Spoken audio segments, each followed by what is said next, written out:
All right, there we go. Cool. All righty. Well, hello, everyone. My name is Jessica Banis. I am a product trainer and data analyst here at Chimera. So today we will be walking through JobsEQ and some of the more commonly used analytics. Any questions that you all have throughout, please feel free to shout those out, drop them in the chat, whatever you're more comfortable with. So I'm going to go ahead and start by sharing my screen. Theoretically. Window. There we go. All right, so you should be able to see my screen. Yes. Awesome, thank you. All right, so this is the homepage for JobsEQ. All the analytics that you have available to you are going to be found here. If this looks a little different than what you've seen when you've logged into JobsEQ, it's probably due to the preview. So we are currently in the process of updating our entire platform, making it a little more user-friendly, a little more intuitive. So we currently have a preview version available. So if you don't have that preview turned on, your homepage may look a little bit more like this. But in the near future here, we will be switching over to this version altogether. So I would strongly suggest getting, used to the look of it and flow of it. Is it all right if I proceed with the training with the new look? Sure. Yes. Awesome, cool. Just wanted to make sure. Alrighty. So as I mentioned, this is our homepage, all tools page. At the top, you have a little search bar. If you have an idea of what you're looking for, you can go ahead and search up there. Frequently used tools are going to pop up below that. Oh, we have Jesse.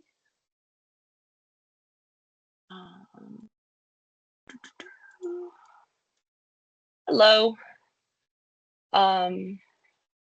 Jesse, if you could just let me know that you're okay with this meeting being recorded, I would appreciate it.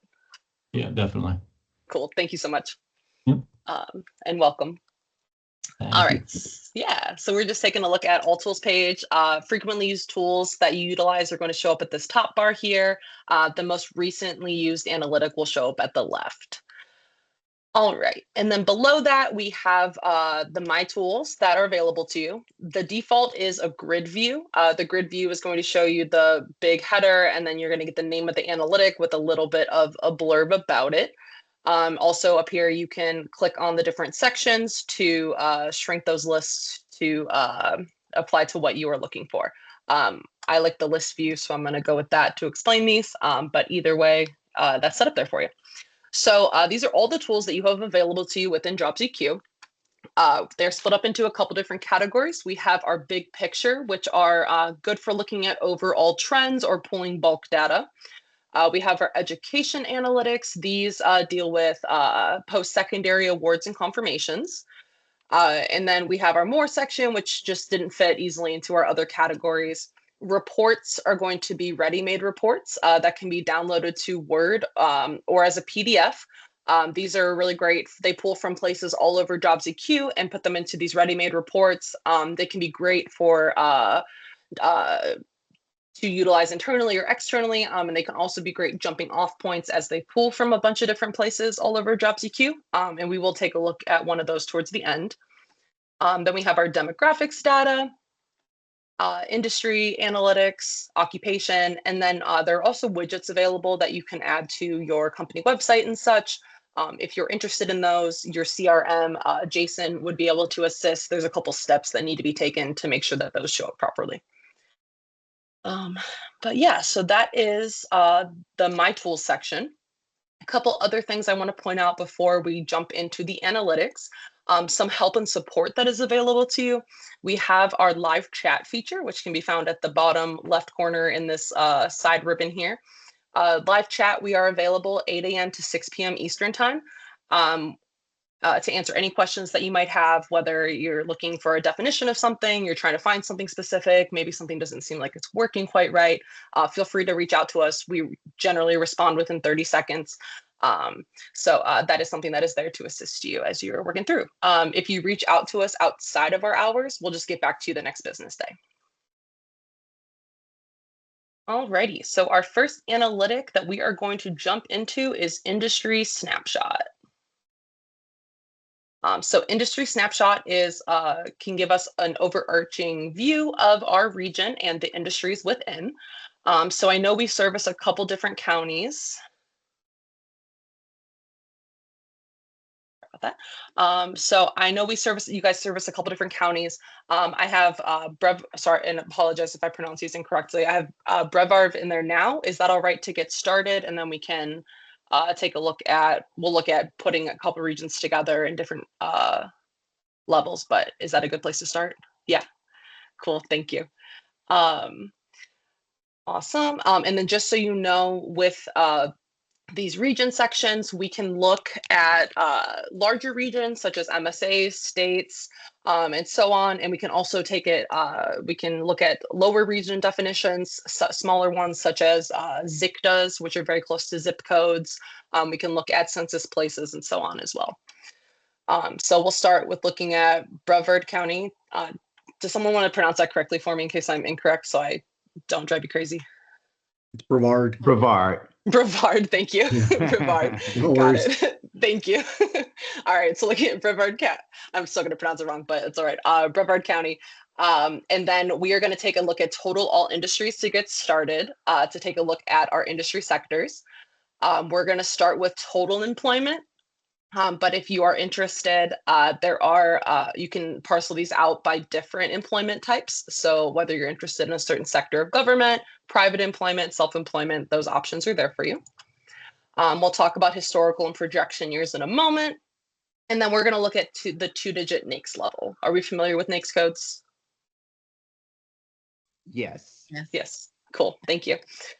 So we'll start with those two-digit sectors to get an overall look at our county here. So the data that we have within this table is reflective of our county here. We're looking at 2025 Q1 data.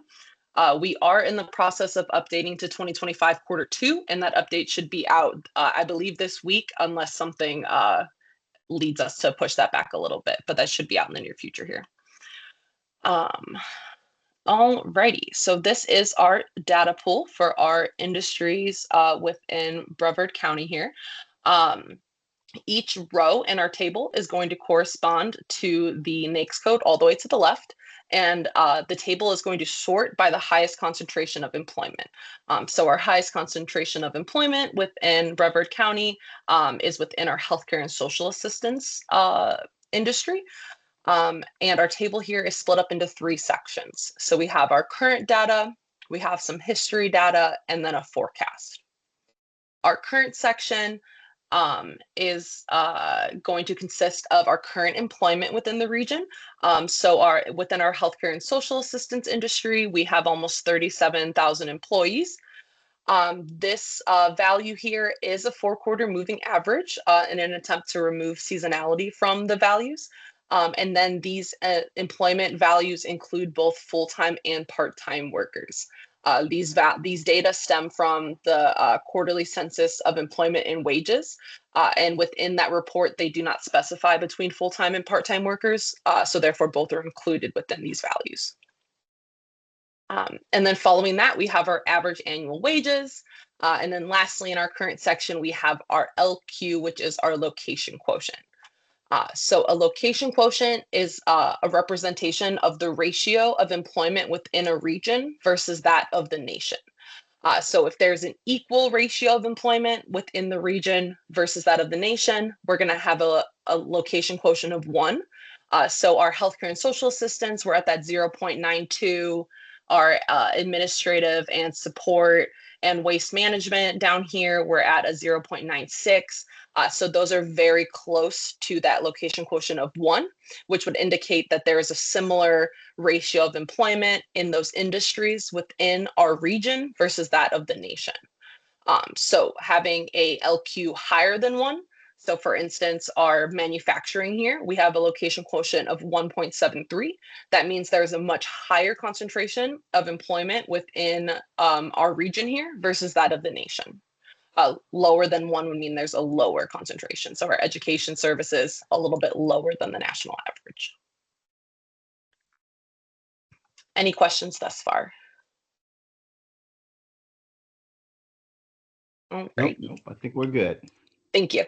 Mhm. All right, so then the next section we have is our history. The default is going to be a 5-year history, but you can change that within the query window from anywhere from 1 to 10 years.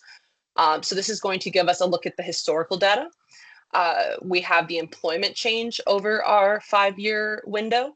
So within our healthcare and social assistance, we gained about 1,500 employees over the last 5 years. Next to that, we have a trend chart that shows the employment, how the employment has trended over the last 5 years. And then lastly, in this section, we have the annual percentage change. Um, I also want to point out at this point, any of these headings at the top, we can click on those and it will sort the table by that heading.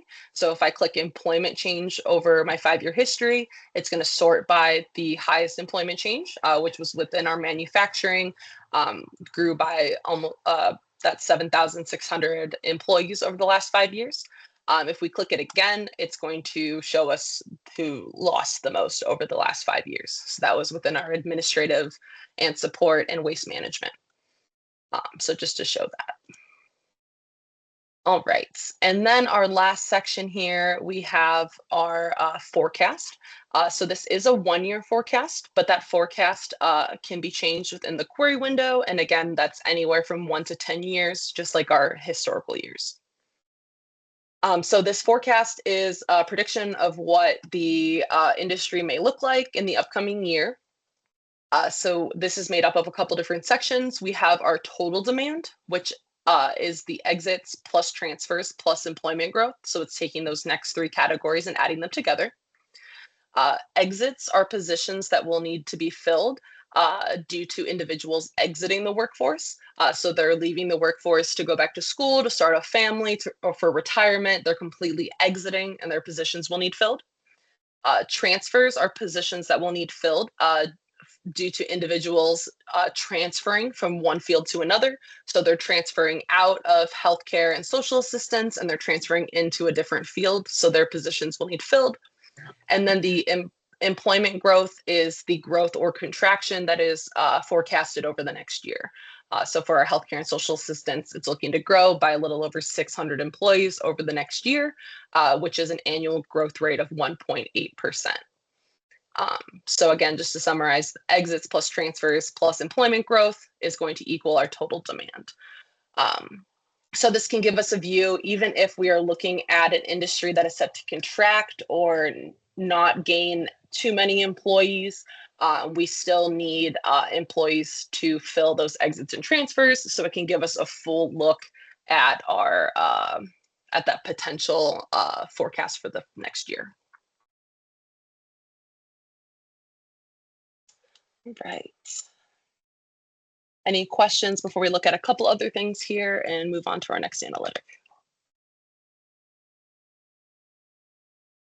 All right. So a couple other things I want to point out here. This can be exported to Excel, Word, PDF, or as an image.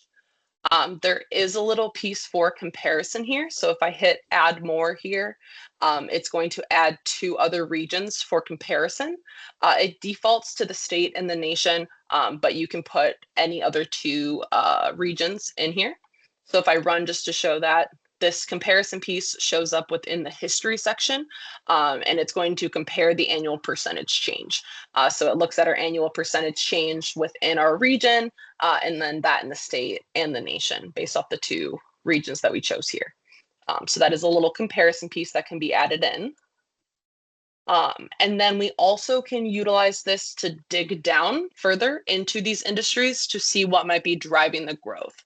So we know we have our manufacturing that grew over the last 5 years by about 5% per year. So if we want to dive down into that to see which specific industries might be driving that growth, I can go over here to where it says industry, and I can either type in 31 or manufacturing, and that's going to pop up there for me.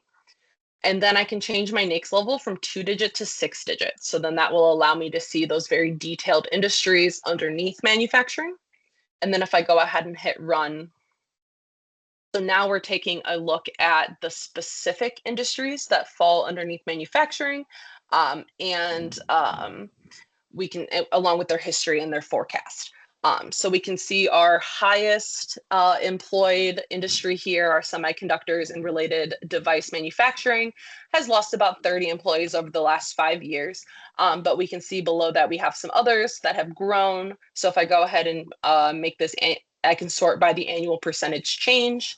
And then we can see some of those industries that have grown at those higher rates, or we can look at the employment change to view those pure employment numbers there. So we can see our guided missiles and space vehicle manufacturing has grown by almost 4,000 employees over the last 5 years, and some other things that may be driving that growth.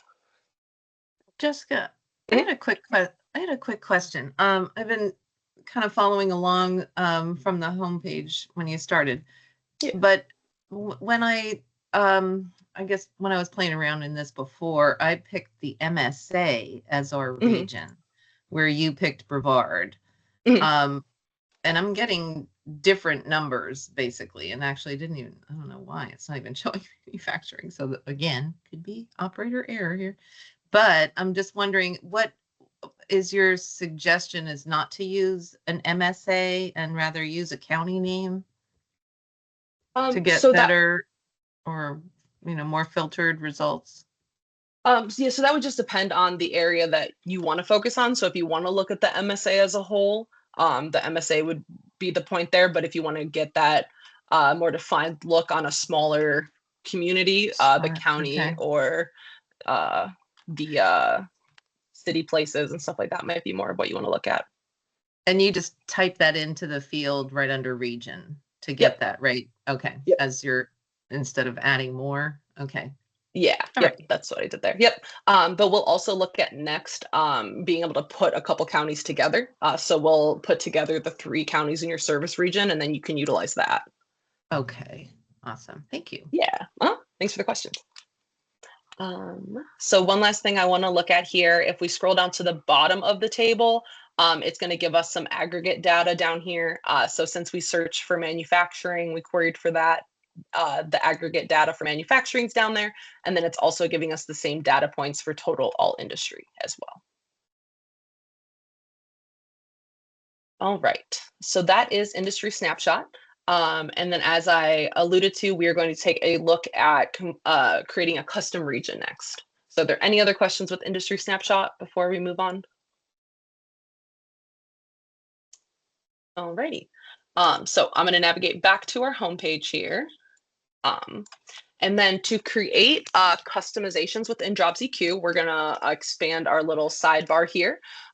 So we have this customs tab down here. So if we go ahead and click on that, it's gonna bring up the customizations that are available to you within JobsEQ. So we can create custom regions, we can create custom industry groups, custom occupation groups, and so on. So for right now, we're gonna focus on creating a custom region. So here on the custom regions page, we can see some custom regions that I have created, some updates that we've made with our newer version view of JobsEQ here. It's become a little easier to search for the different custom regions that you have, and then who owns them and who might have shared them with you. We'll take a closer look at that.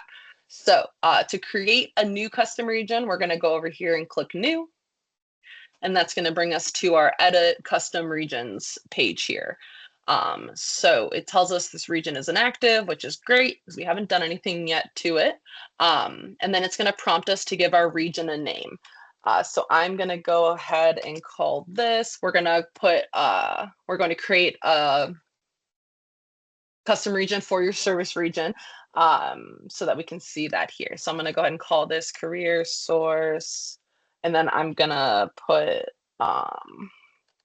our 3 counties there, just the first letters there. So we have our service region. All right, and then now that we've named it, next to that, it asks us if we'd like to share this region. So if you were to click this box, it's going to share this region with everyone on your license. So I'm not connected to your license, so me creating this, you won't be able to view it on yours. But if you can each go in and create this, or if one person wants to and then you want to share it, that works too. So this can be really great if you're working on a project with other individuals and you want to make sure that everyone is using the same region definition. You can go ahead and hit share this region, and then everyone on your license will be able to search for it by name within that region field within the queries. So individuals will be able to go in and look at those regions, but they won't be able to edit them. So whoever created it will be the one that would need to go in and edit if anything needs changed, but everyone would be able to view it. All right, and then next to that, it says we're in draft mode because we have not saved. And then if you don't like the look of the base map down here, there's a couple different options here by where it says base map. And then lastly, over here, we have our region resolution. So the region resolution is essentially the building blocks that our custom region will be made out of. Those our custom regions can either be built of counties or ZICTAs. ZICTA stands for zip code tabulation area, and they are essentially one-to-one with zip codes, but whereas zip codes can change a little more frequently since they are run by the Postal Service, ZICTAs are a little bit more concrete and not as susceptible to changes, but they are fairly one-to-one with the most modern zip codes. And we'll look at why those building blocks are important in a minute here. We are going to be building the service region, which is a county-based region. So I'm going to leave our region resolution to county for now. But like I said, we'll look at an instance where we need that ZICTA in a little bit here. So there are a couple different ways that we can build our custom region. We can use the select tool and we can just click, and whatever we click, those are going to be added to our custom region.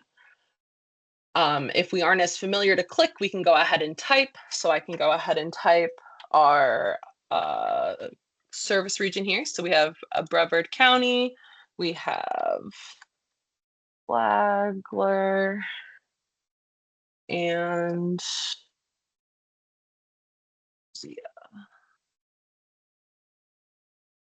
so then by typing, I've added those 3 counties to our custom region here. Does that look correct for your service region?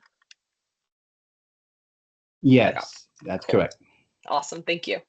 Yeah, so now that we have those 3 counties added, we can just go ahead and hit save up here or save and compile now. Either way works. And then this will be a region that we can utilize within the analytics around JobsEQ. And then to see the final preview version of that region, we can click this guy up here, region preview, and it's going to show us those 3 counties connected. Hey, here's the region you created. And then something else we recently added, you can export the shape file for the regions you create. So if you need that for GSI or whatever, you can export those there as well. Any questions on building a county-based region? None for me. No, Cool. Good. Thank you. Yep, thank you. All right, so that is the county-based region. I'm going to go ahead and hit a new one here just so that we can look at some of the other types of regions that you can create, and then we'll get back into some analytics. So we discussed the select and the type. You also could draw a space, basically creating a polygon on the map, or you can create a radius or drive time region. So with the radius and drive time, we're either setting how many miles we want our radius to be, or how many minutes we would like our drive time to be. And then we're entering an address, latitude, and longitude, or we can click a place on the map. So I'm going to go ahead and do a drive time one just to show. And let's say we have a 30-minute drive time. And then I have the address of one of your offices, I believe. I'm going to throw that in here on Bill France Boulevard. And I'm going to go ahead and hit run. So this orange spider webbing blob here is our drive time from our 359 Bill France Boulevard. And the thing with these regions, it's taking the region resolution, which is the building blocks here, our counties, and it is going to include any county that we cross or touch. So we're going into this county over here, we're taking up a little bit of our county here, but we don't want the entirety of these 2 counties included, because then we would just add those 2 counties and call it. We want to look at our drive time. So we're going to change our region resolution from county to ZICTA. So now instead of those 2 whole counties, it's going to take data from the ZICTAs that it's crossing or touching. So we're webbing into these ZICTAs over here. So they're going to be included, these ZICTAs, but it's not the entirety, of our counties. So still a little bit larger than maybe exactly what we were looking for with our 30-minute drive time, but much closer than the counties. If you are looking to get even more exact, we do have block level data available. It is add-on, but that would get the most precise to these drive time or radius regions. I know individuals who work with very small radii or very short drive times really like that block data, but the ZICTA will get us much closer as well. So I'm going to go ahead and give this a name so that we can save it and see what our final drive time looks like. 30-minute drive time, and I'm just going to call this beach. So if we go ahead and save this, we have our orange blob down here. But if we hit region preview here, it's going to show us what that actual region is going to look like. So our final region is larger than our orange spider web down there. So maybe if we're like, hey, this is too large, maybe I want to back it up to a 25-minute drive time. But it can give us an idea of labor pools or different data points that exist within our drive times of a certain location or city, latitude, longitude, whatever it might be. So just to give you an idea there. Any questions on any of that? Nope. No, we're good. Thank you so much. All righty. So then we are going to jump back into an analytic, and we're going to utilize our service region that we created. So the next analytic that we are going to take a look at is going to be occupation snapshot. So occupation snapshot, very similar to industry snapshot, but we are looking at occupation data. So up here where we have region, we could go ahead and type in the region name of the region we just created, or we can go to these 3 dots over here where it says more options, and then we can explore regions. And at the top here, it says customs. So regardless if you create a custom region or someone shares it with you, you can locate those here within this explore regions. So I have my customs, which I'm going to drop down. And they are sorted alphabetically, which is great. Oops. Here we go. So we have our CareerSource region, service region that we created, found on that list, or like I said, we could search for it by name. So I'm going to go ahead and apply selection. So that is up here for us at where our region is. So now we'll be looking at data for our 3 counties together. And then we need to choose an occupation. Any particular occupation field we want to take a look at? Anyone working with anything specific at the moment? I'm sure you could do like assemblers, like manufacturer assemblers. There you go, assemblers and fabricators. Sounds good. Thank you. And then I'm going to set this to 6-digit SOC code so that we can see the detailed occupations that are underneath our assemblers and fabricators. And then just like in industry snapshot, we can look at different employment types depending on what we are researching or looking into. And then we also have our historical years and projection years, which can be anywhere from 1 to 10 years. And then lastly, we have our wage type down here with occupation snapshot. You can choose to look at the mean or the median wages. So I'm going to go ahead and hit run here. So we're looking at our service region, and we're looking at assemblers and fabricators. So as we can see at the top of our table here, we have assemblers and fabricators in our service region for 2025 Q1. And just like in industry snapshot, each row in our table is going to correspond to the SOC code all the way to the left, and it sorts by highest employment. So within our service region, within our assemblers and fabricators, our highest employed occupation is teams assemblers with a little over 3,000 employees. This employment is a 4-quarter moving average and includes both full-time and part-time workers. And then next to our employment, we have our mean annual wages there. And then again, we have our location quotient. So our location quotient again is that it's a ratio of the employment within the region versus that of the nation. So while our team assemblers is our highest employed occupation here within our assemblers and fabricators, there's a lower concentration of those teams assemblers within our service region versus that of the nation. But our electrical, electronic, and this lovely occupation here, we're looking at 3 times the ratio of employment within your region versus that of the nation. So there's a much higher concentration. Same thing with our fiberglass laminators and fabricators. There's a much higher concentration within your region versus that of the nation.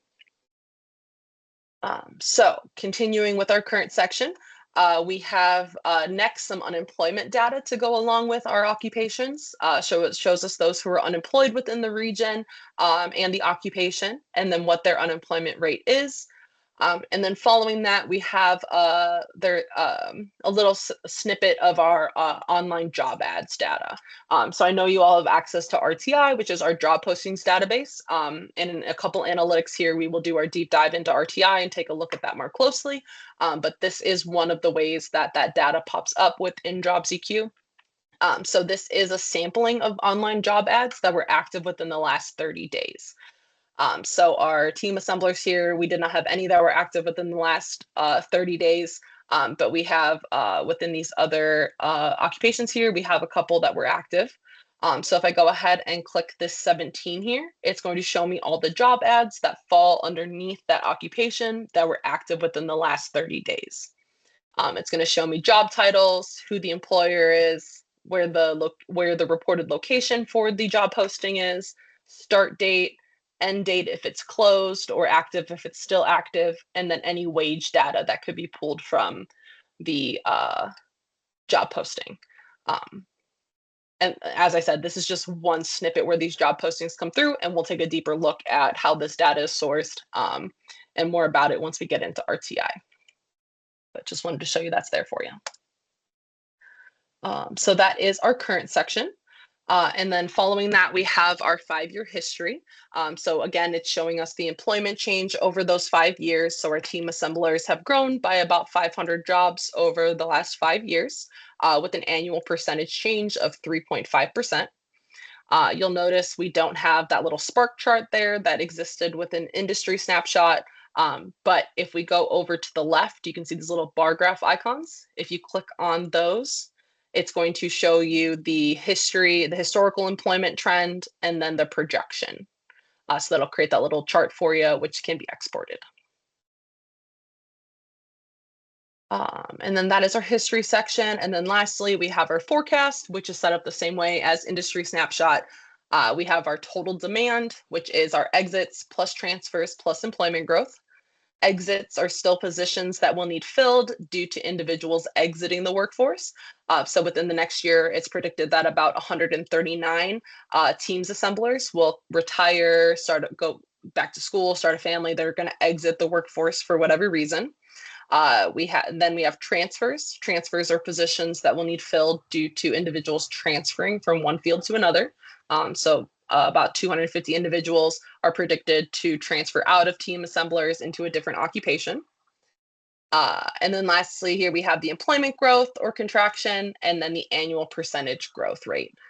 Total demand, again, are the exits plus transfers plus employment growth to show us the predicted total demand within the occupation over the next year.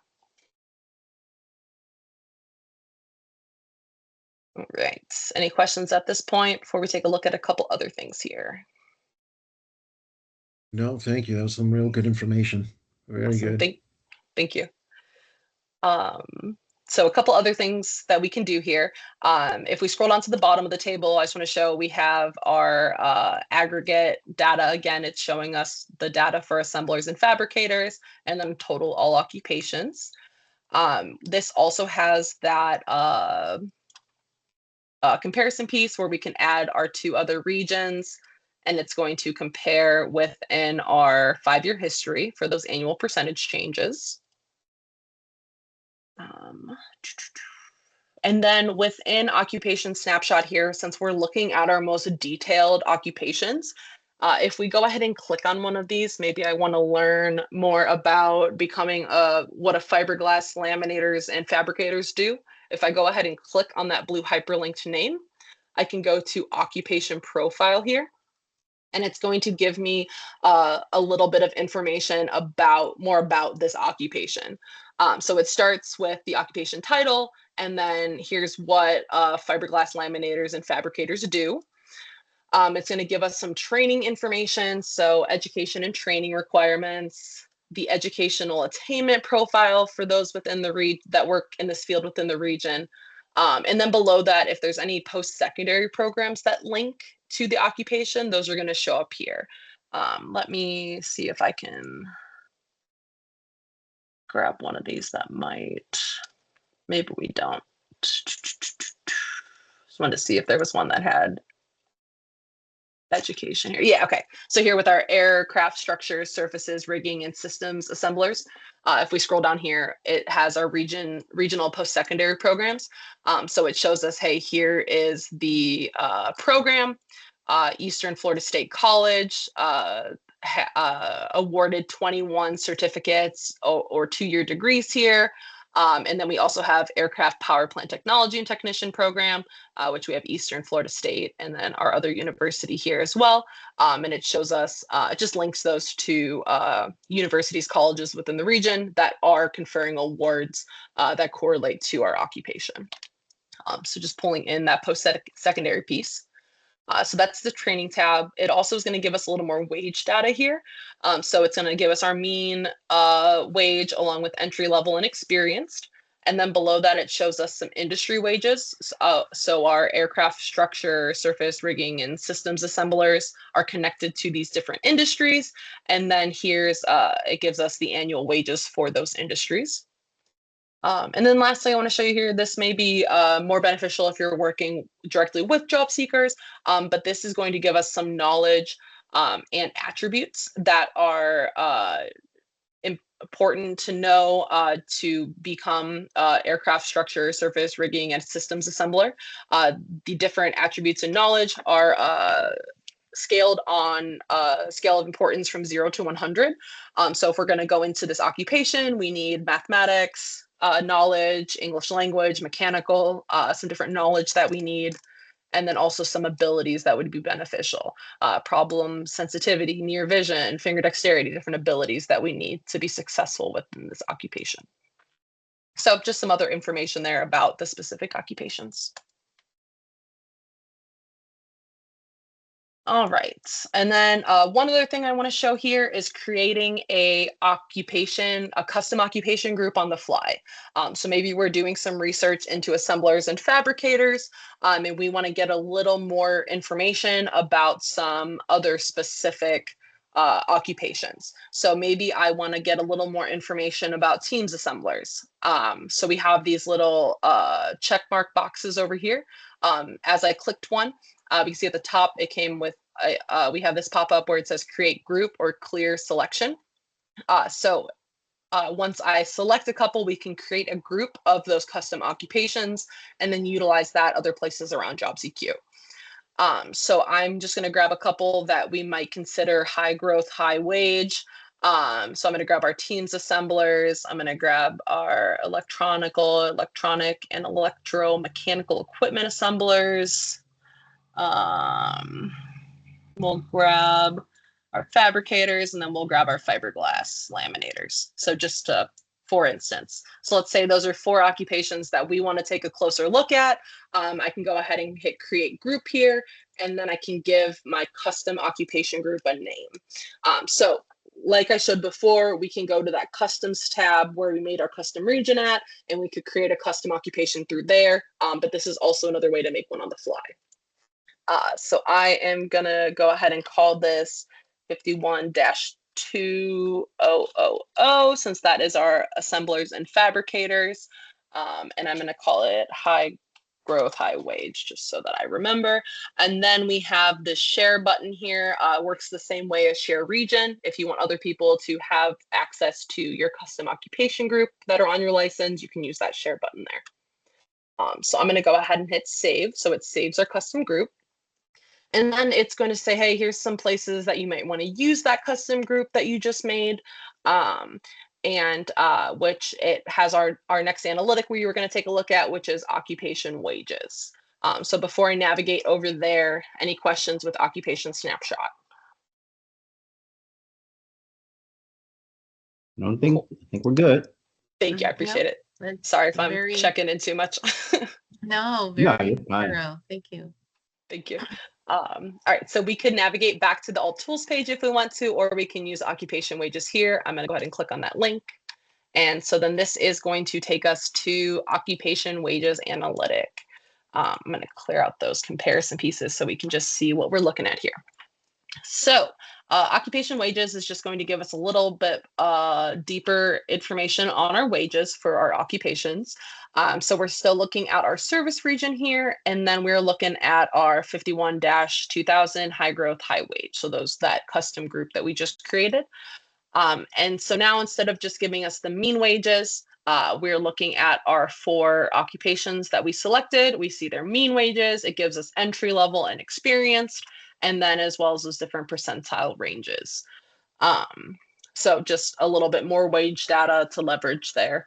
If we want to look at hourly wages, we can go ahead and click this box here and hit run, and it's going to translate those into their hourly wages. So that's essentially occupation wages. This query also has, there's a different query type that we can utilize within this analytic. It's called labor availability. So labor availability is another way to leverage our wage data. So I just want to put our custom occupation group back in here. There we go. So in this case, we are selecting a wage threshold, and then it's going to let us know within our occupations that we're querying for who makes at or below that wage value and how many people make above that value.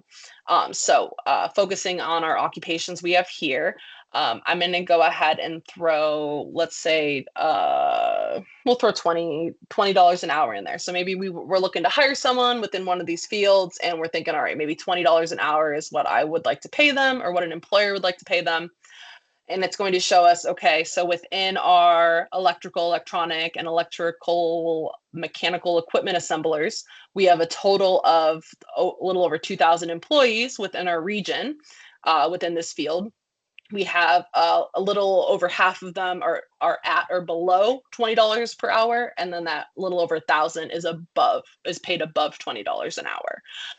So if we're looking for specific fields, for instance, our fiberglass laminators and fabricators, if I wanted to hire someone for that occupation at $20 an hour, I might have a hard time finding employees, as the majority of them are making more than $20 an hour. So just another way to leverage the wage data and to take a look at realistically what individuals are making and what they may work for.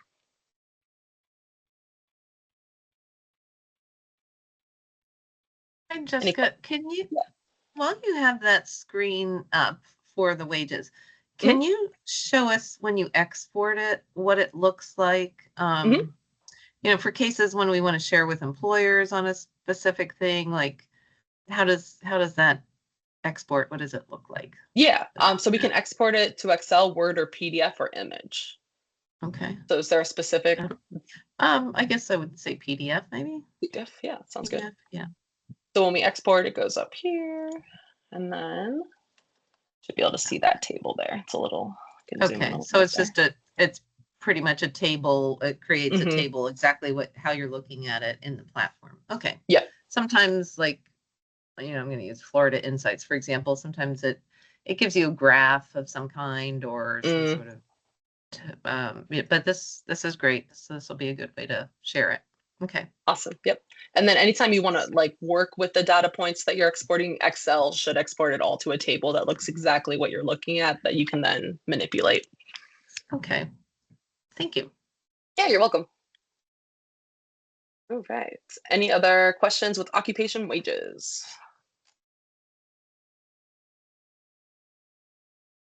Cool. So then next we are going to go ahead and we are going to take a look at RTI, our job postings database. Sorry, the chat. Oh, sorry, Laurie. Thank you for saying that a lot as well. Sorry, I missed the chat. All right. So we have RTI here. RTI is our job postings database within JobsEQ. So currently we are pulling data from, I believe it's over 45,000 different sources. Those sources include company websites, state job board like aggregators, other aggregators such as LinkedIn. So we're crawling all of those websites, pulling all of the job postings, and then they are deduplicated against each other. As a company may post their job posting on their website, and then they may also it might get picked up by a state job board. They might also post it on LinkedIn. So those job postings can exist in more than one place. So after we download them, we deduplicate them against each other to ensure that only one version of each job posting is making it into the database. And then once those job postings are deduplicated, they are categorized into their occupational fields. And then we're pulling a plethora of data from the job postings itself. So we're pulling the location that the job posting is posted from. We're pulling the employer, job title, any hard or soft skills that are mentioned that are required, any years of experience they're looking for, education levels, so bachelor's degree, associates, and so on, any educational programs that were asked for, any specific certifications, and then the job type. So this little bar on the side is essentially your like stats bar for the current query. So our current query that we are looking at here, we are viewing for our service region. And then the default is job ads that are active during the last 12 months. So depending what you're working on, if you're working with job seekers or you're completing some kind of research project, may depend on what chunk of the job ads you want to focus on. So active during is, like I said, is the default, but we also can look at newly posted during, closed during, or currently active. And then our time frame defaults to 12 months. But we can, there's a couple other default timeframes here, or you can create your own depending on what you're working on. For our purposes here, I'm going to leave those as the default so that we can take a look at the data that this pulls. So our stats bar over on the left here, within the last 12 months within our service region, we had over 100,000 job postings that were active. Those were organized into over 800 occupations. And then, as I said, the rest of our little stats bar we have down here. So if you click on any of those, it's going to take you directly to that section of the report. But just to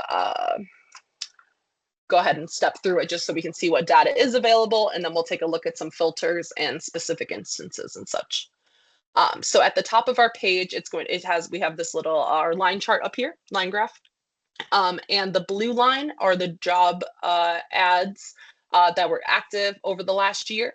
And then the gray is the previous year. So you can take a look at the volume of job ads for this year compared to the previous year.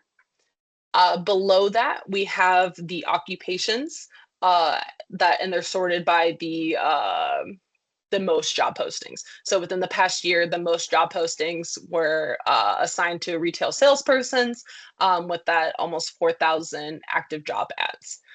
So if we were interested in taking a look at the retail salesperson's job ads, we can go over to this blue hyperlinked number here, this 3,717. If I go ahead and click on that, it's going to pull up those job postings that have been active within our service region that are for retail salespersons. So we can see our job titles here. We have our employers, a reported location, the start date, and then the end date if the job posting is closed, and then any wage data that can be pulled from the job posting. So just to take this a step further, so this looks very similar to the pop-up that we saw within Occupation Snapshot. So this can be exported And when you export it, anyone with the Excel file or the Word or PDF that you export this to can utilize the links that are here. So for instance, we have this retail sales associate for TJ Maxx. If I go ahead and click on retail sales associate, it's going to pull up our version of the job posting.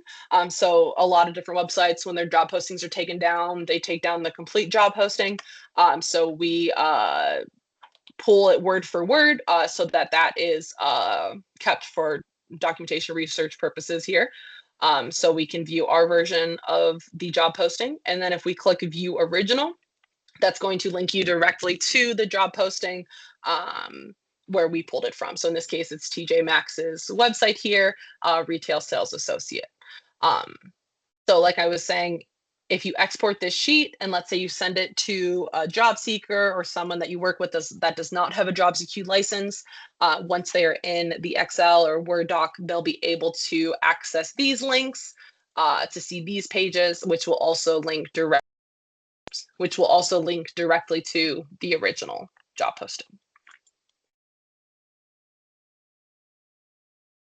All right, so that is the occupation section. The default is to show 10. You can change that with that little drop down there. And then after occupations, we have the locations that the jobs were reported at. So the location display level is the reported location. But let's say since we're looking at our service region, maybe we want to take a look at the different counties within our service region, and we can see how those job postings are split up there. Next, we have the employers who are posting these jobs. So if we want to take a look at job postings from a specific employer, maybe we want to look at the state of Florida, what they've posted, we can view their 950 jobs there if we go ahead and click on that link. And then so on, we have the job titles, hard skills that were asked for, soft skills, years of experience, education levels, any education programs that were asked for, any certifications that were asked for, and then the type of job, so full-time, part-time, remote, etc. All right, so those are the different sections to the RTI report. Any of the sections that we just stepped through, we can filter by. So along with those filters, we can also look at company type. So if you don't want to see jobs that are job postings that come from staffing companies, you can click this non-staffing companies, and then it's going to remove the job postings that were purely from a staffing company, just to point that out. And then we can use these filters to accomplish a lot of different things. I worked with some clients where they were working with other employers who were trying to get an idea of what their competition was looking for. So maybe they were in competition with a certain employer, so we can put the employer name into the filter. So for instance, I'm just going to pick, we'll just take a look at Adventist Health here. So let's say we were in competition with Adventist Health and we wanted to see what they're looking for in their employees. I can filter the employers to just show me Adventist Health. And then maybe I want to take a look at, maybe someone is trying to be, or we're looking at their registered nurses, what they're looking for in a registered nurse. I can go to my occupations and I can type in registered nurse. So now any of the hard, soft skills, soft skills, or certificates are only pertaining to Adventist Health registered nurses, so I can see what they are looking for in a registered nurse. So just one way to leverage this data. There's just so much that can be done with it. But if we're working with job seekers, we could put in their education level and occupations they're interested in and see what job postings are available to them. If we want to see, how many job postings are looking for specific certifications to see if we need to, train for that certificate within our region. Those are all things that can be accomplished here. Jessica, quick question. Yeah. How quickly or how often is the information on job posting updated. Is that like daily that they're updating to see if maybe some of those positions already closed out or they're still open? How does that work? Yeah, so every day it is being updated. I would say there's about a 1 to 2 day lag as far as it Okay, goes. nice. But yeah, so yeah, those things are being updated daily. We're crawling all those websites daily. So, but with the amount of data, it takes a little bit of time to process, which is about that 1 to 2 day lag. Nice. Okay. Yeah, which it looks like maybe a little bit longer than 1 to 2 days. Maybe I'm lying to you because it looks like this is going to October 26th is what it's looking at through. So maybe a couple more days than I was thinking there. But and Okay. again, it just depends. I know we're doing some updating with our RTI stuff right now, so that might be adding to a little bit more lag. We've been moving things over to update and make things run faster. So if there's a little more lag now, it's so that there's less lag in the future. Okay. Now, is this polling from any specific websites or just in general? So we have like it's pulling from From everything, everywhere? yeah, like everywhere that Yeah. yeah, it's like 45,000 different sources at this point, websites that we crawl. Really? Okay. So if there's ever anything though that you notice that like companies' jobs aren't showing up, that you would imagine what in your area or whatever, you always can send us those Mhm. companies or the websites, and then we can look into adding them to our database as well. Okay.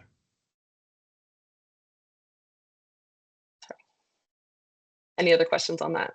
Sorry if I missed the part. Can you also search companies based on like if you're looking for like federal contractors or any specific companies like semiconductor, stuff like that? So as far as the contracts go, I don't think we could like you could keyword search. So if that's something that was mentioned either in the job posting or in the title of the job posting, you can do a Right. keyword search for those specifics. But so I'm trying to remember the other. You said contractors or like semiconductors, different Yes. you can look at the specific occupations. Okay. Or again, keyword search if you're looking for something a little bit broader. I see. Um Okay. yeah. Thank you. Yeah, and then as you get into these, if you go to spec out different filters and searches here, we can always help in the live chat as well. There's some individuals that are really great with these keyword searches and getting them to work out to find exactly what you need, and we can always assist with that when you go to spec it out. Cool. Any other RTI questions here? Anything we'd like to see?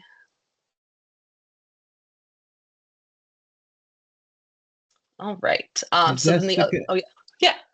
well, it's unrelated, but is there information on schools or educational programs? Post-secondary or like K-12? Post-secondary. Post-secondary, yeah. So we have a good chunk of sorry, I'm gonna navigate away from RTI so I can show that real quick.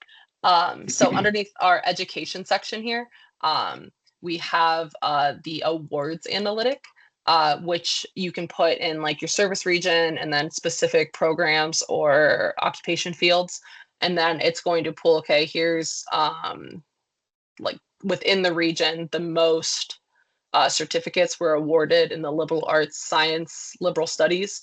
And if I click this drop down here, it shows me what that relates to.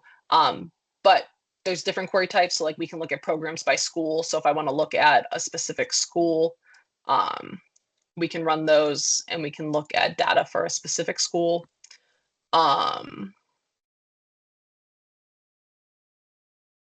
Or like a specific program, we can look at what schools confer awards for those specific programs. Sorry, that Got was it. not a Thank you. very Yep. good explanation, but No, but that's what I was looking for. Thank you. cool. Yep, you're welcome. And when you're saying awards, that means Mhm. those are, so essentially the students that came out with a certificate or Mhm. say degree from that Yep. area, right? Yeah. Okay. Yep. Awesome. Yeah. So technically, you. like if someone had like they dual majored, they would be counted Right. twice. So that's because it's just counting the awards that the institutions conferred. And that's over what period of time? Oh, 4-year awards. Well, no. So this Okay, is for 2022, 2023. Oh, there it is. Okay. That school year. Yep. And then I believe the 23-24 data came out and we're working on getting it updated, or it's coming out very soon. I can't remember exactly, but I know there's been talks of updating to the next year. Thank you. Mhm. Very helpful. Yeah, you're welcome. All righty.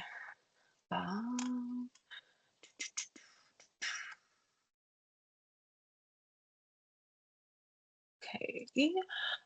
Sorry. Any questions? Do we want to step back into RTI at all? Any questions there? We feel okay with that? Yes. Cool. Sorry, I asked like 7 questions, but that's all right. We're here. Okay, so RTI. The next thing I want to take a look at, it falls under our education header here, but it is skills gap. So skills gap is taking data from RTI, as well as we have our resume forensics, which is pulling from resume data from LinkedIn. So we're comparing resumes to job postings to look at potential skill or certificate gaps that may exist within our region. So for instance, here, so we're looking at our service region, and then we're just looking at total all occupations. Very overarching look. But this is the chart view. So the chart view is showing us deficits on the left, surpluses on the right. And before, sorry. This is something to be taken with a grain of salt to a degree, because we know, so we're pulling resume data from LinkedIn. So not everyone in the region is going to have a resume uploaded to LinkedIn. And then even if they do, they might not put certain things that they do know on their resume. So we have this fairly large deficit for Microsoft Excel. But more people may have skills in Microsoft Excel, they just might not have put it on their resume. So I'm going to change this to the table view so we can see a little more of the data that's going into this, just to take a little closer look. So the table view is going to show us the skill or certificate, and then it shows us the candidates versus the openings. So candidates, like I said, those are coming from our the profiles that we're crawling from LinkedIn. So if LinkedIn profile within our region here states that they have CPR certification, they're listed as a candidate here. The openings, on the other hand, are from the job postings. So while there were 929 resumes within the region that stated they have CPR certification, there were almost 1,500 job postings that asked for CPR certification. So that is where that deficit is coming from. But this could also be, as I stated, people did not maybe put CPR on their resume, or as we stated, not everyone within the region may have a resume uploaded to LinkedIn. So again, grain of salt, but it can give us some information into the skills and certificates within our region. And then also if we're working with job seekers, it might help us to pad their resume a little bit. So maybe they didn't think to put Microsoft Excel on their resume, but as we can see, companies are asking for that. So it might help them to have a more complete resume that gets noticed if they're adding things that the job postings are specifically asking for, that others might not be. Any questions on that?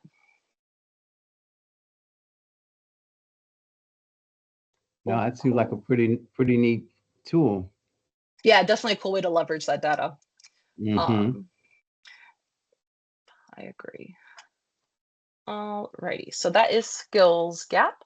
Next, we're going to take a look at occupation gap. So skills gap was very cut and dry, where it's the candidates versus the openings. But occupation gaps is going to be, it's more of a forecast rather than cut and dry looking at those values. So I am going to go ahead and change this to our assemblers and fabricators, so that we are looking at a specific occupational field here. And we're looking at our service region still. But then, as I mentioned, this is forecast. So we're looking either 3, 5, or 10 years into the future. And then this is looking at possible occupation gaps that may exist in our within our region over that time period. So as we can see here, within our service region, we're looking at a possible deficit within our, that's cut off over there. That's probably not the best. Let's see if that, mechanical equipment assemblers. And then we have our team assemblers and our fiberglass laminators and fabricators, where we might have a yearly supply deficit. So I'm going to change this to the table so that we can see some of the data that's going into this, and then to get a little more of a view here. So our electronic, electronic, and electromechanical equipment assemblers. That was what that first full title was there. But it shows us our current employment as of our most current quarter. And then we're looking at the annual growth demand and then the annual separation demand. Separation demands are those exits and transfers that we discussed earlier within industry and occupation snapshot. It's just the exits plus the transfers. And then the total annual demand are those two values added together. And then it shows us the projected employment value for our 10-year time period. So to come up with these gaps, as I said, it is a little bit of a forecast, some predictive modeling that's taking place. So this model is comparing the occupational demand growth, so how much the occupations are projected to grow, and it's comparing that to the population growth and their projected educational attainment. So essentially, how much is the occupation going to grow? And then how much is our population going to grow? And will our population have the education that is needed to fill the positions that will be opening per the occupation's growth demand? So how much is the occupation going to grow? Will we have enough people, and will they be educated enough? So taking a look at how that all may possibly work out to give us supply gaps or deficits within our occupations.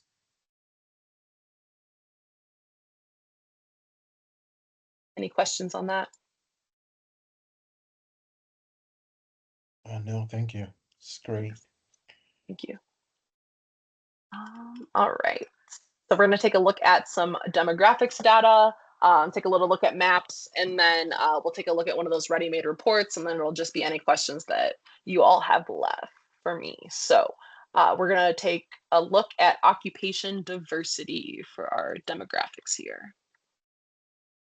All right, so the occupation diversity analytic is giving us some demographics data about those within a specific occupational field. So right now we're looking at our service region, and we're looking at assemblers and fabricators. So it's showing us some age bucket data for those who work as assemblers and fabricators within our region. We have this nice colorful chart. There's also the option to change the chart type up here at the top for each of those. So we have the age buckets, educational attainment of those who work within this occupational field, race breakdown, ethnicity, gender split, and then the education and training requirements for the occupations within assemblers and fabricators. So these are these little charts, but we also have a table view available. With the table view, we just have to view one category at a time. So for instance, if we look at our educational attainment for those who are assemblers and fabricators, I go ahead and hit run here. So we're looking at the specific 6-digit occupations underneath assemblers and fabricators. So for instance, we have our aircraft structure, surfaces, rigging, and systems assemblers, and then it's showing us the breakdown of their educational attainment. So how many have less than high school, some college, and so on. And then it gives us a little bit of information about the overall occupation. So the average annual wages, forecasted growth, and the unemployment rate.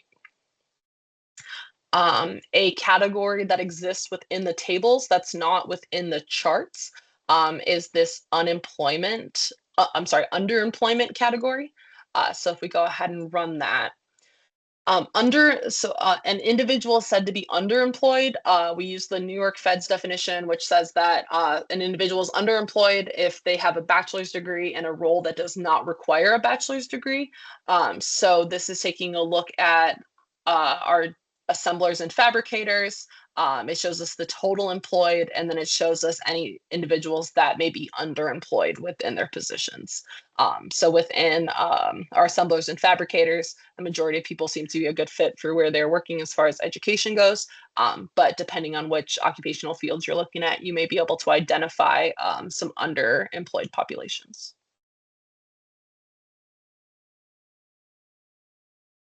All right. Any questions with occupation diversity? Cool. All right. So that occupation diversity is our demographics specific to occupations. We also have the industry diversity, which is going to be demographics data specific to industries. And then we also have our demographic profile. So demographic profile, the majority of the data from this analytic are sourced from the American Community Survey.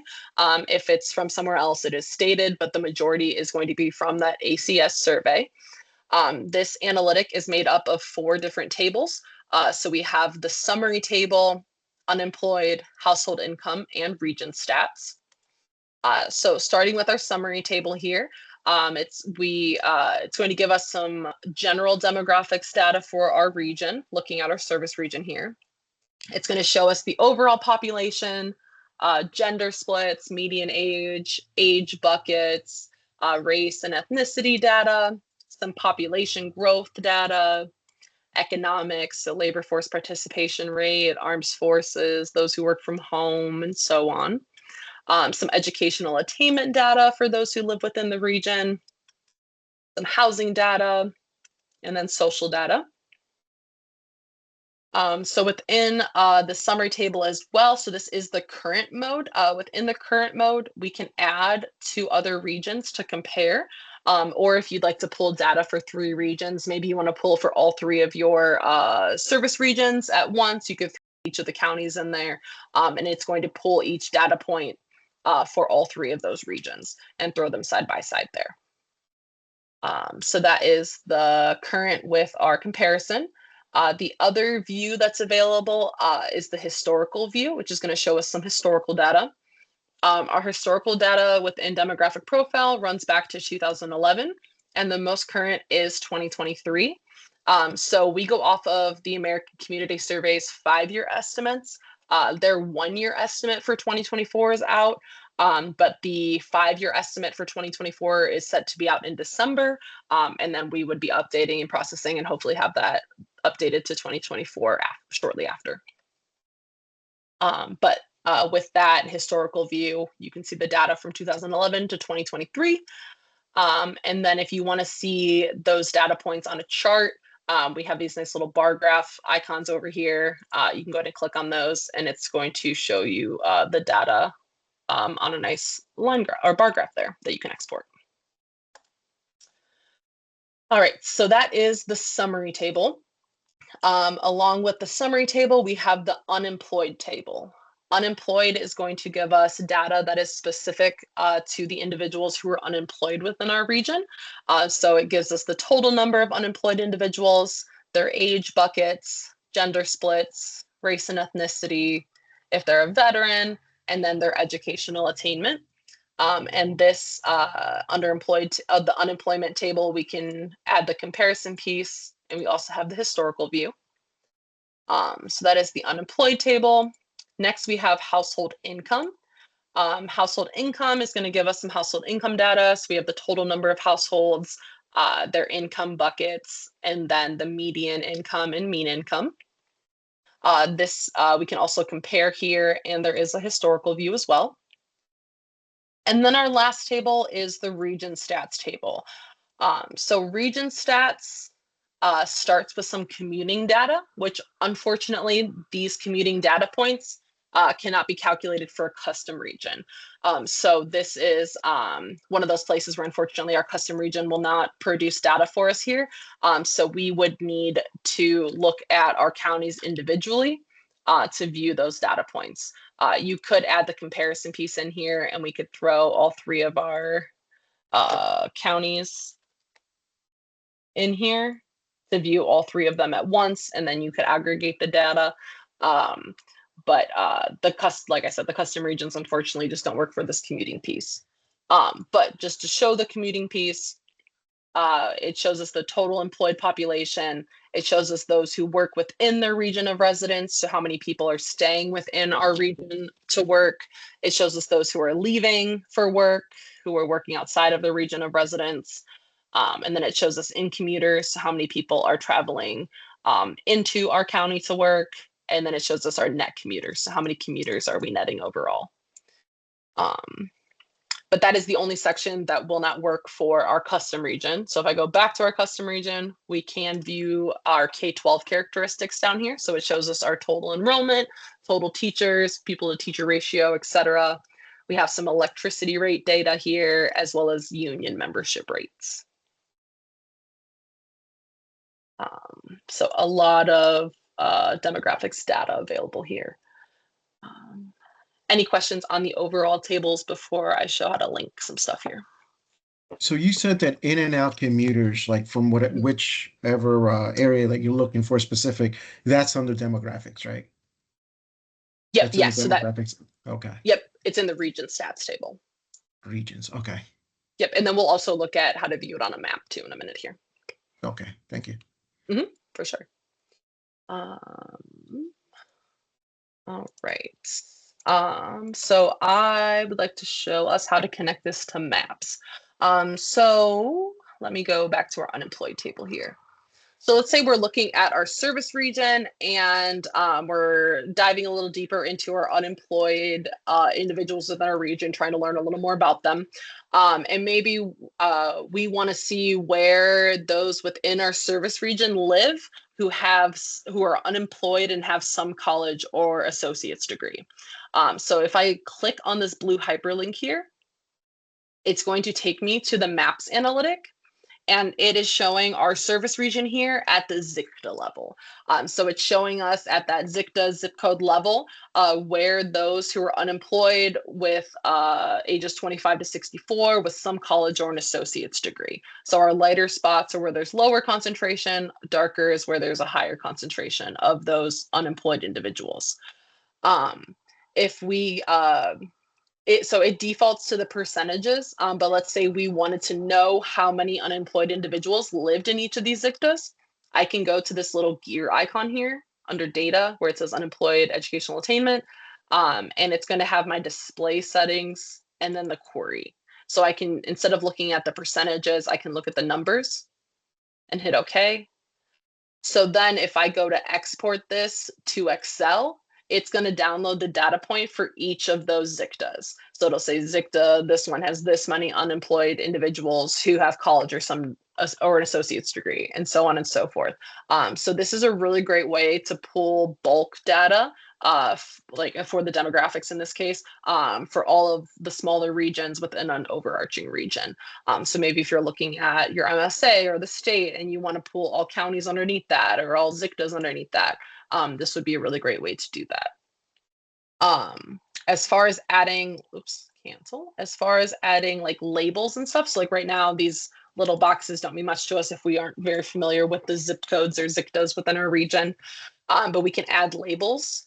It defaults to value or name, or we can look at both. So I'm going to go ahead and hit both, and then it's going to hit all. So it adds the ZICTA titles as well as how many unemployed individuals are there with our some college or associate's degree.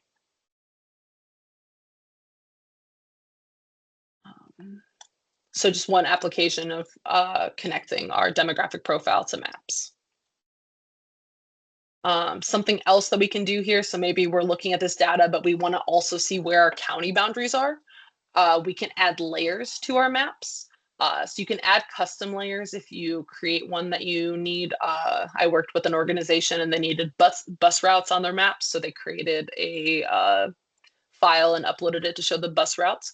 But we do have so many pre-made layers, including like county boundaries. So if I go ahead and click county boundaries and hit OK, that's going to add all of the county boundaries to my map. I don't prefer the red, so I'm going to go ahead and change that real quick. But now we can see, okay, the county breakdowns as where those boundaries are along with our unemployed data. So just to show that there are layers there as well to work with. Any questions on this pool before we take a look at what else we can do in maps? No. Cool. Thank you.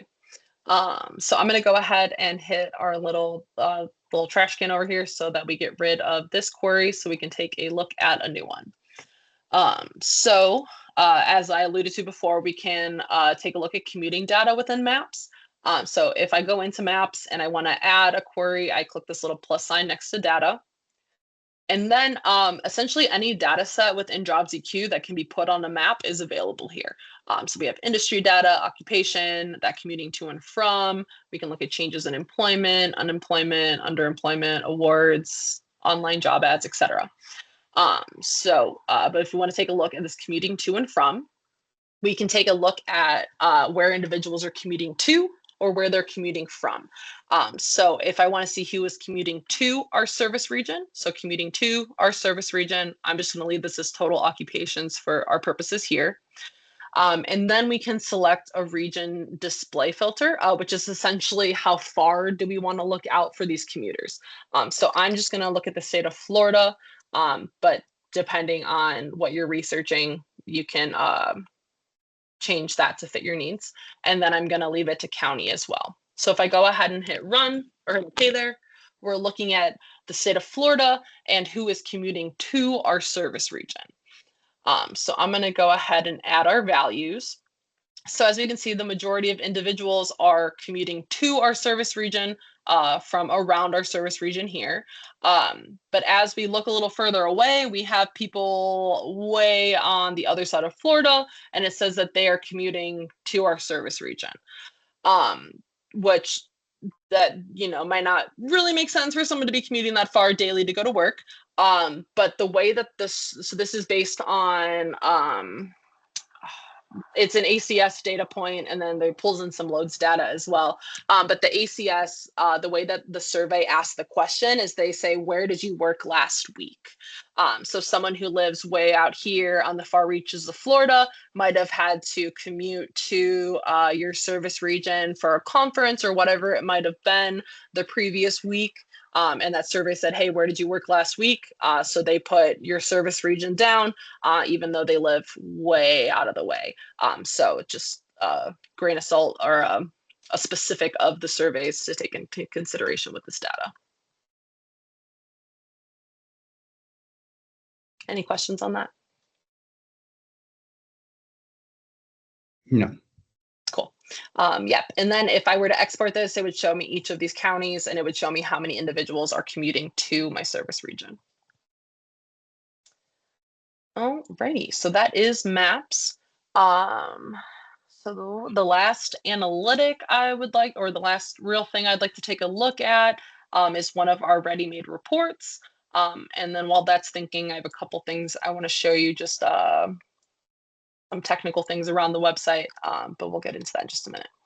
All right, so we are going to take a look at our occupation report. So we're going to take a look, we're going to keep it on our service region, and then we'll take a look at our assemblers and fabricators. We can choose to look at the mean or median wage, and then whether we would like our final product to be a PDF or Word document. So then over here on the left side are the sections that will be included in our report. At the top here, it says include organization logo, info on cover sheet. So if you add your company logo and name, it's going to, and you check this box, it will add that information to the cover sheet to personalize it for your organization. And then these are all the different sections that are included in the report. If you don't want to include a section, like maybe we don't want occupation demographics included, we can deselect, and that won't be included in our report. We can also move things around using the dots on the left there. So I'm going to go ahead and hit run so this can start doing its thing. So like earlier when we downloaded from occupation wages, that went straight to our browser. But with these larger reports, they are going to go to your exports within JobsEQ. So these they take a couple of minutes to run on the back end. And then once they are ready to export, a red dot will pop up here saying, hey, your export is ready. They generally just take a couple of minutes. But depending how many individuals went in and hit run report all at the same time, it could take a little bit longer to process. The good thing here, though, is regardless if that is exporting, you can go wherever on JobsEQ, you can leave JobsEQ, come back, and it'll be ready when you return. So there's no need to stay on that page to ensure that that processes. But while that is thinking, yeah, for sure. Oh, real quick, can we, is there a way that you could get the mean and the median wage at the same time, or is that a one or the other field? For that report, that's going to be one or the other. Okay. Unfortunately. Okay. Yeah, but if you download it as a Word doc, you definitely could go back in and then edit it. Then to edit do those things. and get Yeah. get a report for the other. Okay. Sounds good. And there are other ways within JobsEQ to get those two side by side, like within like Data Explorer or something like that. Oh, okay. Okay. Which we can Right. click around a little bit if you'd like. Do you want to take a look at Data Explorer? Oh, Sorry. sure. If it's Okay. still pulling that report. Yeah, it's still thinking for a minute here, unfortunately. Mm. But okay, so Data Explorer is essentially a way to pull bulk data. So we have like our industry, occupation, there's a bunch of different data sets within here. But if we were interested in occupation, those wage values, we have our different dimensions here. So like it's essentially works like pivot tables. It can be a little Right. overwhelming at first, but that's essentially like the overall setup. Okay. But then we have our values we can add here. So I could add the mean wage and I can add the median wage. Got it. Okay. Yeah. Perfect. And Perfect. Yep. And then there's like, you can add like occupations to the table and then add like different sets of occupations. So you could see multiple all at once and such. Right. Okay. Nice. All right. That's a nice feature. Yeah. So then as far as help goes for this, there are some videos underneath this question mark to help kind of help you get started. And then there's also help documentation as well. Oh, very good. And then you also can chat with us about it too. If you're like, hey, this is what I'm trying to set up.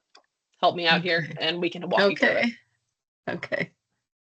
But also to that point, within, I don't think I mentioned this earlier, but within any analytic around JobsEQ, if you click that help and resources, the help documentation here that shows up is going to link directly to the analytic that you're in. So since we're in industry snapshot, it's going to show me, hey, here's the help page for industry snapshot. Okay. Good to know. Yeah. All right, our report is ready. So we have our little red dot up there, and so we can click on that and it shows us our completed report. Go ahead and click on that. It's going to go to my downloads and then it's there for us to view. So we have our occupation report for assemblers and fabricators for our service region. And then this is where your company logo and name would also pop up to make that customized cover page. We then have a table of contents that says, hey, here's what's in our report. And then our first section is occupation snapshot. So the thing about these reports, as I mentioned earlier, they pull from all over JobsEQ. So essentially, it's just pulling from different analytics and putting them all together in one report. So that's why this can be a good starting point. If you're jumping into an occupation or region, as it's going to pull a bunch of general information from all over JobsEQ, and then you may be able to, look through that and be like, oh, this is what I want to run with next or what I want to look into. So it can be that starting point as well. So we have our occupation snapshot that we looked at earlier. We have employment by industry. This is our industry occupation mix tool. We have our wage data from occupation wages, our occupation demographics, the education profile for our occupations, post-secondary linkage. So if there's any post-secondary programs within the region that link to our assemblers and fabricators. It's showing us the RTI report, all those different sections that we looked through earlier, but this is specific to our occupation.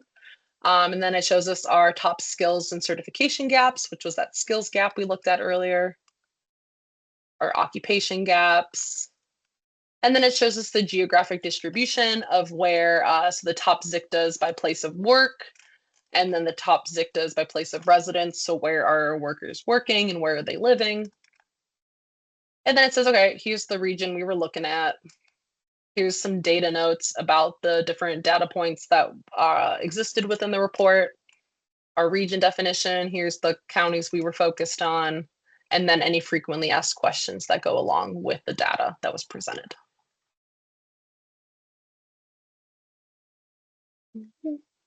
So yeah, so these can be a good jumping off point or great for to pass off internally or externally. Any questions with the report?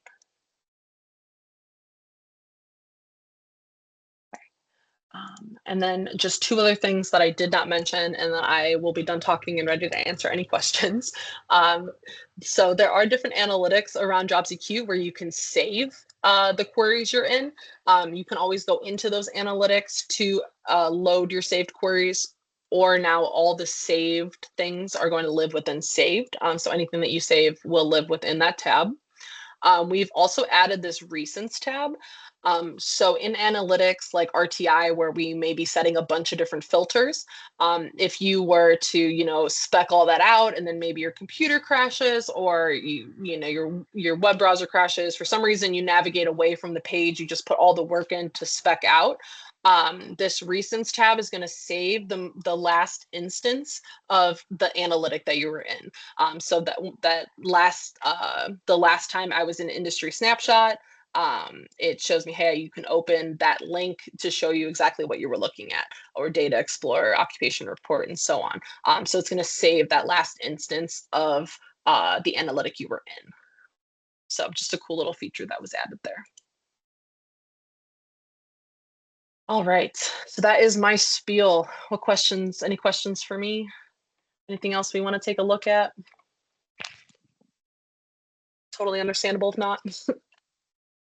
I mean, I'm sure as we start working through it, we're gonna have lots of questions. I really like the I just did an industry snapshot, and I like the customizable page. It's pretty cool with the logo. Mm-hmm. Very cool. Yes, I just need to fix my logo. It looks like it's cut off a little bit, but other than that, I really like it. Good. I'm glad to hear it. But yeah, like you said, as you're getting into things, if you have questions, feel free to reach out to that live chat. We can assist in the moment. Those help pages are there as well. Feel free to reach out to me via email if I can assist with anything. If you guys get into stuff and you're like, hey, maybe we'd benefit from another training to go over these specific analytics, or we have a specific project coming up, just let me know. We can always set something else up later on down the road. I did have one more clarification. Yeah. On the RTI job postings. I'm thinking of that as an option for us to use as, our business service team when we get inquiries from our career advisor staff that they are working with a customer who, has a resume, wants to be connected to some employers. So by using that, we would just plug in the occupations that person is looking for. And this is, you said it's pulled from all different job boards, and recent, right? I mean, somewhat recent. Okay. So I'm just thinking that could be a good way, especially since it gives you the hyperlink, if we send it to them in an Excel sheet, that they could click on it, right? And pull up the actual job ad. Like you use the example of TJ Maxx and it took you directly to their page. Okay. Yep. Yeah. Right, so so essentially you could spec all that out in the filters, like everything that applies to them, to that job seeker. And then you can export to Excel for all of those job postings, or like clicking on these links and exporting. And then, you could send that Excel sheet off to whoever you're working with in the career services side of things. And then they would be able to pass that on to the job seeker as well. Right. Okay. Nice. Yeah. That's a nice feature. Yeah. And that also reminds me, I forgot to mention, you can set up alerts too. So if you have that all spec'd out, you can go to these, you can create an alert and essentially it'll send you a weekly or daily email with any new jobs that fit that criteria, and then you could forward that email off to the career services as well. Well, that's handy. Okay. Thanks. Yeah, you're welcome. Great. Anything else for me? I'm good. Very interesting. Thank you. Yeah, you're so welcome. Happy to be of help. And then, like I said, feel free to email me about anything or use our live chat. And then your CRM, Jason, can also help with whatever as well. Very good. Thank you. And Sounds the good. recording will be available for the team members that, okay. Yes. So who have I been talking with? I have been talking with Marina. And so I will we'll upload it to YouTube, but it's like the whitelisted where only people with the link can view it. So once that's processed and uploaded, I'll reach out to Marina with that link, and then she'll be able to send it out to you guys. Great. Awesome. Thank you. Awesome. Yes. Thank you so much. Thank you so much, Jess. Thank you. Very good. Appreciate your time this afternoon. Thank you. Give us a overview. For sure. Thanks for all the questions. Have a great one. All right. You too. Bye-bye. Thanks. Bye. Bye.